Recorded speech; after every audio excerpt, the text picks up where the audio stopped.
Hi friends, నేను మీ Anil. So Vyas vlogs ఛానల్కి welcome. ఎవరైనా కొత్తగా మన వీడియోని చూస్తూ ఉంటే వెంటనే మన ఛానల్ సబ్స్క్రైబ్ చేసుకొని మీ ఫ్రెండ్స్కి కూడా షేర్ చేయాల్సిందిగా కోరుకుంటూ ఉన్నాను. సో వీడియోని ఎవరో కూడా స్కిప్ చేయకండి, ఎందుకంటే చాలా అద్భుతంగా వచ్చినాయి. సో ప్లేస్ కూడా చాలా బాగా కవర్ చేసి చూపించాను మీకోసం. ఇంకెందుకు ఆలస్యం, వెంటనే మన వీడియోలోకి వెళ్ళిపోదాం డైరెక్ట్.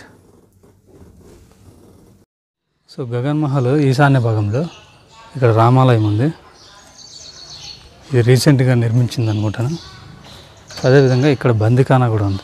కొంచెం ముందుకు వస్తే అక్కడ నుండి ఒక 100 మీటర్స్ ఇలా. సో ఇక్కడ చూడొచ్చు బోర్డు.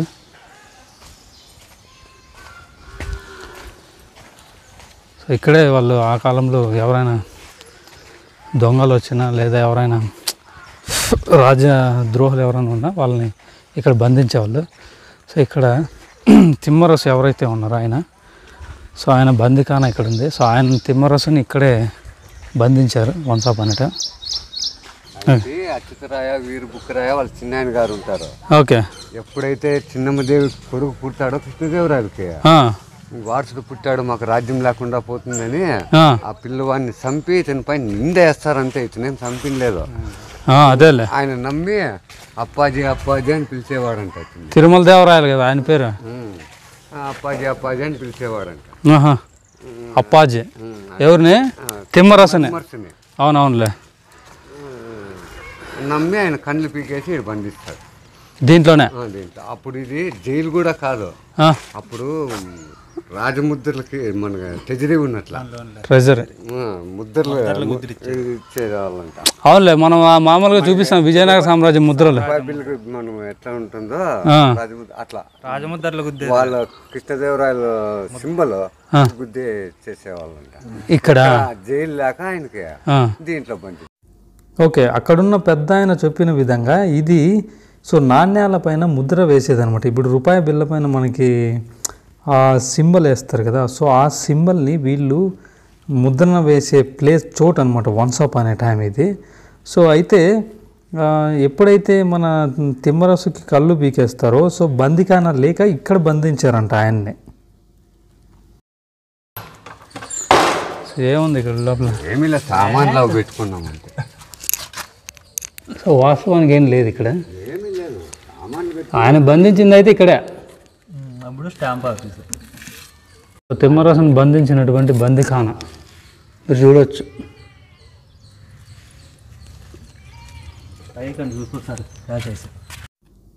ఇంకొకటి ఏంటంటే తిమ్మరసు ఎవరైతే తిరుమల దేవి ఉన్నారో శ్రీకృష్ణదేవరాయల వైఫ్, సో ఆమెకు సంబంధించినటువంటి రిలేటివ్ ఆయన. ఎవరు? తిమ్మరసు. తిమ్మరసు ఒక నల్ల కుక్కను సాక్కున్నాడా? ఈయన ఎప్పుడు చనిపోతాడో ఆ కుక్క కూడా అప్పుడే చనిపోయింది. దానికి కూడా సమాధి కట్టినారు. ఓహో, కుక్కకు కూడా సమాధి కట్టినారు. ఎదురు బదులు ఆడుందా? అది ఎంత దూరం ఉంది? ఇటుంటే ఇట్లా కొండకు పోయే రూట్లో చెరువు అవుతుల ఆపోజిట్ ఉందా? అదా? ఓకే, సర్లేండి అయితే. ఓకే, నందిబావిలో వాళ్ళు జలకాలు ఆడిండే ప్లేస్లోకి పోతాను, మనం చూద్దాం.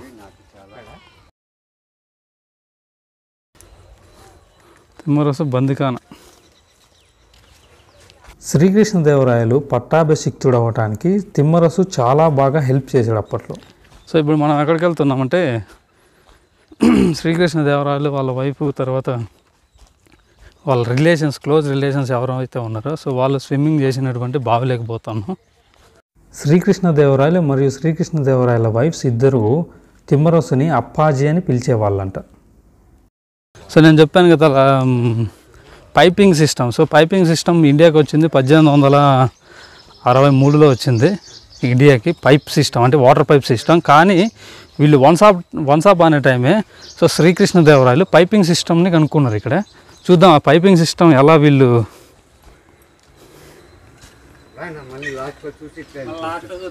ఇదే ఓకే.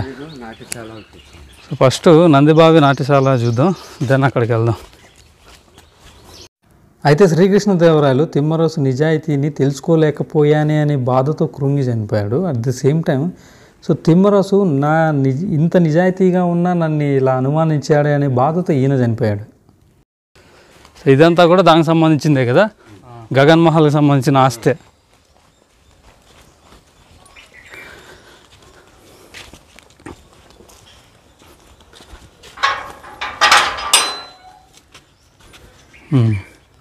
చాలా అద్భుతంగా ఉంది ఇది కూడా, చూడవచ్చు.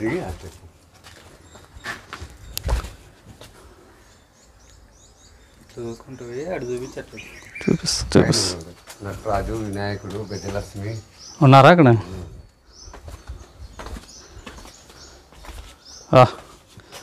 సో అద్భుతంగా ఉంది చూడండి మీరు. ఇది చూస్తున్నాం ఇక్కడ బావిలోనే నటరాజు, వినాయకుడు, తర్వాత గజలక్ష్మి, నంది, మహానంది కింద ఉంది. సో వీళ్ళు చూడండి ఒకసారి, కొంచెం అక్కడ వరకు వెళ్దాం, ట్రై చేద్దాం. సో ఇక్కడే స్విమ్మింగ్ చేసి దాని తర్వాత శ్రీకృష్ణదేవరాయలు సమ్మర్లో వస్తారు కదా ఇక్కడికి. సో దాని తర్వాత ఇక్కడ నాట్యశాల ఉంది. సో చూస్తున్నా, చాలా అద్భుతంగా ఉంది.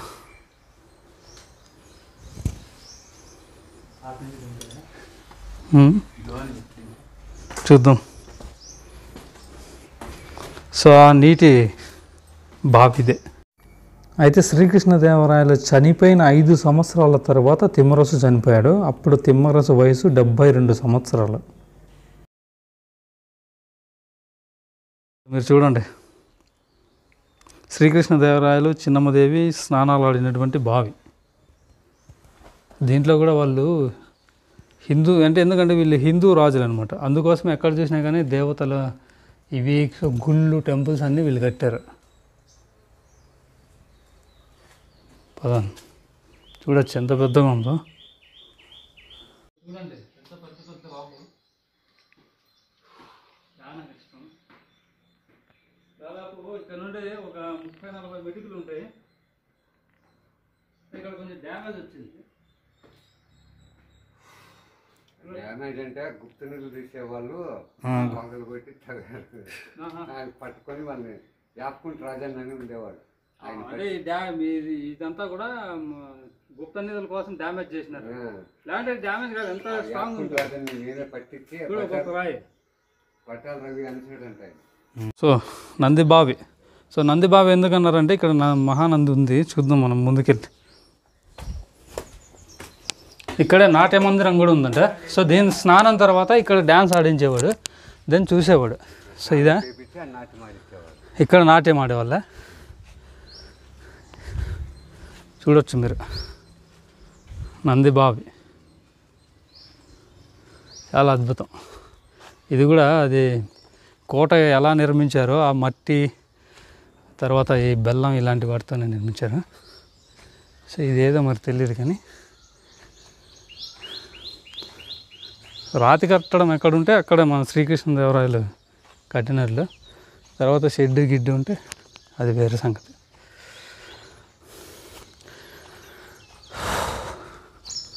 చూస్తూ ఉన్నాం మనం. సో ఇక్కడ నాట్యం ఆడించేవాడు. సో అదే నందిబావి. సో ఈ పక్కనే నందిబావికి మనకి ఈశాన్య దిక్కులో ఇక్కడ ఒక నాట్యశాల ఉంది. సో ఇదేంటంటే వాళ్ళు స్నానాల తర్వాత ఎప్పుడైతే మన స్విమ్మింగ్ అయిపోయిన తర్వాత బావిలో, సో ఇక్కడ శ్రీకృష్ణదేవరాయలు చెలికత్తెలతోనూ తర్వాత చిన్నమ్మదేవి వీళ్ళంతా వచ్చి ఇక్కడ నాట్యాలు ఆడేవాళ్ళు అంట. సో ఇది నాట్యశాల, నాట్య మందిరం చూడవచ్చు మీరు. సో ఇక్కడే కూర్చొని వాళ్ళ అంటే అప్పుడు టీవీలు ఇలాంటివి ఏమి లేవు కదా. సో వాళ్ళకి ఇదే అనమాట విలాసం. అప్పట్లో డ్యాన్సులు ఇవన్నీ కూడా వాళ్ళతో చేయించేవాళ్ళు రియల్గా. సో ఇక్కడ రా. సో ఇక్కడ ఎవరైతే నాట్యం చేశారో సో ఆవిడ ఫోటో విగ్రహం కూడా ఉంది ఇక్కడ. ఇక్కడేనా, ఇదేనా? సో నాట్యగత్తె అనుకోండి, నాట్యగత్త. సో ఇక్కడ చూడండి చిన్నమ్మదేవి. ఇక్కడ చిన్నమ్మదేవి విగ్రహం కూడా ఉంది. ఎవరైతే మన శ్రీకృష్ణదేవరాయల వైఫ్ అనమాట, సెకండ్ వైఫ్. సో మీరు చూడొచ్చు. సో ఏంటంటే ఇది స్వామివారే ఆయనే దీన్ని చెక్కిచ్చాడు అనమాట అప్పట్లో, గుర్తింపు కోసం. సో ఆయన ప్రేమతో చెక్కించినటువంటి శిల మీరు చూడవచ్చు. సో మనం లాస్ట్ టైం మనం కదిరి తేరుకుపోయినప్పుడు కూడా చూడండి, కదిరి తేరుపైన ఇలాంటి సింబల్ ఉంది. ఇప్పుడు మనం చూస్తున్నది కదిరి తేరుపైన ఉన్నటువంటి సింబల్స్. ఇక్కడే కాదు, సో మనం గోరంట్ల మాధవరాయ టెంపుల్లో కూడా ఉన్నాయి ఇలాంటి సింబల్స్. సో ఇది వాళ్ళకి చిహ్నం అనమాట. 2-3 సార్లు నేను చెప్పాను కదా ఆల్రెడీ. రా చూడండి, ఇదంతా రాతి కట్టడమే.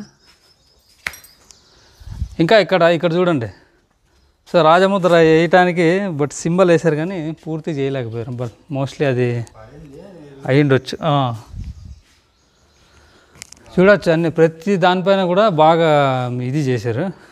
ఎందుకంటే ముఖ్యంగా ఈయన ఎక్కువ కళకి ప్రాధాన్యత ఇచ్చాడు. మీకు తెలుసు కదా, ఆల్రెడీ నేను మన వీడియోలో 3-4 సార్లు చెప్పాను. సో ఇక్కడ ఉంది చూడు ముద్ర పోయింది, ఎందుకంటే చాలా ఓల్డ్ది కదా ఇది, అందుకోసం.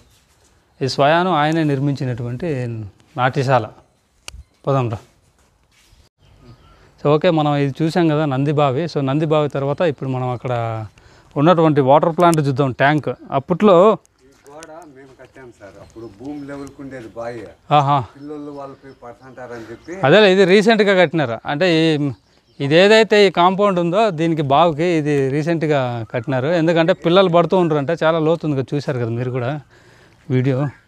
కాంపౌండ్ కట్టి గేట్ పెట్టారు. అంటే ఇంతకుముందు ఈదులాడుతూ ఉంటారా? అవునవునులే. ఓకే, సో రండి. సో చూడవచ్చు మీరు ఇక్కడ పైన కూడా ఆ కొండ. సో కోట అక్కడ నుండి ఇక్కడ చూసేవాళ్ళు ఈజీగా, మహల్లో ఎవరెవరు ఉన్నారో అది ఇదంతా. చూద్దాం, మనం కూడా అక్కడికి వెళ్ళే ప్రయత్నం చేద్దాం.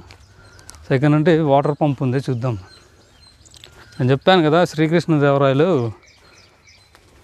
అప్పట్లోనే 1500 సంవత్సరాల్లోనే దీన్ని నిర్మించారు. ఎక్కడ చెరువు ఉందా? మట్టి పైపులు పెట్టారు దీనికి మట్టి పైపులు అక్కడ నుండి ఇడికే కుమ్మరోళ్ళు. ఓకే, అక్కడ నీళ్ళు అవునులే, కొండలు రెడీ చేస్తారే దానితో. మన దోన్లు పెట్టలేదా? అవునవునులే, దోన్లు. అక్కడ నీళ్ళు అప్పట్లో ఈ ప్లాస్టిక్ పైపులు లేవు కాబట్టి వీళ్ళు మట్టితో రెడీ చేసినారు. చూడండి ఎంత అడ్వాన్స్డ్గా ఆయన ఆలోచించాడు అప్పటికే. ఇక్కడ నీళ్ళు వస్తే ఇక్కడ పనిచేసే వర్కర్లు అంతా వాడుకునేవారంట. అవునులే, వీళ్ళు సెక్యూరిటీ ఉంది పైన ఓపెన్ తాళ్ళు ఇచ్చి చేసుకునేవారు. ఓకే, సో ఇది నీళ్ళ వాటర్ ట్యాంక్. అంటే ముందు జాగ్రత్త బాగా ఆలోచించినాడు ఆయన కదా అప్పటికే. ఇప్పుడు అంతకుముందు పైపులు లేవు, కానీ పైపులు లేకపోయినా ఆయన మట్టితో పైపులు రెడీ చేసినాడంటే ఎంత అడ్వాన్స్డ్గా ఆలోచించిండు. ఇప్పుడు కూడా మట్టి పైపులు అట్లే ఉన్నాయి. మట్టి పైపులు ఉన్నాయా? సో మనం ఇప్పుడు టెంపుల్ దగ్గరికి వెళ్తున్నాం. ఇక్కడ ఏదైతే మన వెంకటరామ స్వామి టెంపుల్ చూస్తాం. గోపురం కట్టేశారు సార్. గోపురం కట్టేస్తేనే గగనమాల నుంచి వస్తేనే ఎంట్రన్స్ ఉండాలని గోపురం కట్టారు. సో ఓకే, వెంకటరామ స్వామి టెంపుల్. సో ఎందుకు గోపురం కట్టేశారు సార్? గగనమాల నుంచి అవునా, టెంపుల్ అయితే లేదు, ఫస్ట్ గోపురం కట్టినాడు. ఎంట్రన్స్ ఉండాలని చెప్పి గోపురం కట్టేశాడు. ఎంత కళ చూడు. పక్కన పాల వెంకటరామ స్వామి టెంపుల్ కట్టాలని బేస్మెంట్ వేసాడు. బాల వెంకటరామ స్వామి, పాల వెంకటరామ అంటే పాల విగ్రహమా అని పేరు పెట్టి వెంకటరామ స్వామి టెంపుల్ కట్టాలని బేస్మెంట్ వేసాడు. ఓకే, ఎవరో కవి ఉండి వీడు కట్టకూడదు మంచిది కాదు అంటేనే స్టాప్ చేసేసాడు. ఇక్కడ ఇదే టెంపులే చంద్రగిరి పరిపాలన చేసి ఆడ మహల్ కట్టి తిరుపతి వెంకటరామ స్వామి గుడి కట్టేశాడు. సో ఇది కూడా చూడొచ్చు మీరు. ఆల్రెడీ అక్కడికి కొంచెం డ్యామేజ్ వచ్చింది, ఎందుకంటే పాత కట్టడం కదా. ఇప్పుడు మీరు దీన్ని మళ్ళీ అప్గ్రేడ్ చేస్తారు, కొంచెం ఆల్టరేషన్ చేసి దీన్ని మళ్ళీ రెడీ చేసే ప్రయత్నం చేస్తున్నారు. ఎందుకంటే ఇది ఒక టూరిజం కావాలంటే, ఇది టూరిజం కింద రావాలంటే బాగా దీన్ని రెడీ చేయించాలి. చూద్దాం మనం ఒకసారి లోనికి వెళ్ళి. ఇది గోపురం అనమాట. సో గుడి గోపురం అయితే, ఈ గుడి గోపురం కట్టిన వెంటనే ఆ పక్కన టెంపుల్ కట్టారు. ఇదా? ఓకే, ఇదే. సో ఈ పిల్లర్ వీళ్ళు రీసెంట్గా వేసారు, ఎందుకంటే ఇక్కడ క్రాక్ ఇడిచింది అక్కడ ఒక బండకి, అందుకోసం. సో ఇది అంటే ఇది ముఖద్వారం ఇది టెంపుల్లోకి. అయితే యాక్చువల్లీ మనం ఇలా వచ్చి రావాల్సిందే. సో ఇది రీసెంట్గా వేసిన పిల్లర్ చూడొచ్చు. ఇవేంటంటే చిన్న చిన్న రాళ్ళు, ఇవి మన సైజు రాళ్ళు. ఇదంతా చూడండి, ఇది పాత కట్టడం అంటే సింగిల్ రాయి ఇది, అంతే కదా తేడా దానికి దీనికి. ఇదంతా సింగిల్ రాయి. ఇప్పుడు మనం కడితే ఇలా ఉంటుంది, అప్పుడు వాళ్ళు కట్టింటే అలా ఉంది. రా. సో ఇంటే ఒకసారి చూపించు. ఈ తిరుపతిలో కంటే కూడా నెంబర్ 1 ఉంది ముందర. చూడవచ్చు డిజైన్ నెంబర్ 1 ఉంది డిజైన్ మాత్రం చూడవచ్చు. తిరుపతిలో ఉన్నంత ఉంది. అయితే దీని పక్కన అంటే దీని వెనకాల టెంపుల్ కాకుండా సైడ్కి నిర్మించినారేమో. సో ఇది వెంకటరామ స్వామి. కట్టుకున్నాడు రాళ్ళన్నీ చూడు అక్కడ వేసాం. ఇది టెంపుల్కి ఇది టెంపుల్దా? సో ఈ బేస్ మఠం ఏదైతే కనబడుతుందో ఇది టెంపుల్కి కోసం నిర్మించినటువంటిది. అయితే అప్పట్లో ఒక కవి ఇది మంచిది కాదు మన రాజ్యానికి అంటే ఒక వాస్తు ప్రకారం దీన్ని స్టాప్ చేశారంట. సో మనం చూస్తున్నాం అదే ఇది టెంపుల్కి సంబంధించినటువంటి పండితుడు, మహాపండితుడు, ఒక పురోహితుడు. సో పురోహితుని యొక్క సూచన మేరకు దీన్ని స్టాప్ చేశారు ఈ టెంపుల్ని. చూడొచ్చు మీరు. అయితే ఇది కూడా మొదలు పెట్టారు చూడండి, చాలా అద్భుతం. ఇది కూడా మన పెనుగొండలోనే ఉంది. సో పుట్టపర్తికి జస్ట్ 30 కిలోమీటర్స్ దూరంలోనే ఇదంతా ఉంటుంది. రావచ్చు మీరు కూడా ఎవరైనా. చూడండి వైడ్ యాంగిల్ లెన్స్లో చూపిస్తుంది.